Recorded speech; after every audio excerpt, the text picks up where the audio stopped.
And I've got a client that's been very effective. Now, they do plumbing as well. And so they got the bright idea one day to start calling their 20,000 maintenance agreements customers and saying, oh, by the way, you're due for your annual plumbing inspection. It's included in your maintenance agreement. Exactly. And they have built a hellacious plumbing department off just going back to those same 20,000 people and saying, oh, by the way, it includes a plumbing inspection. And they have what they call PSI techs, which are greenhorn techs. They can go in and see if an angle stops leaking or if a water heater is rusting or just basic stuff. And then they go and have that conversation, just like a service technician on the HVAC side. Hey, I've noticed some problems here. You know, would you like to talk to somebody about fixing these things?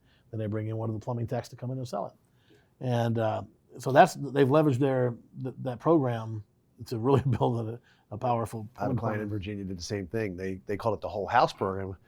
They threw in the plumbing, the electrical, and security inspection because they have those other departments, right? They built this whole ecosystem, and now we have the whole home agreement.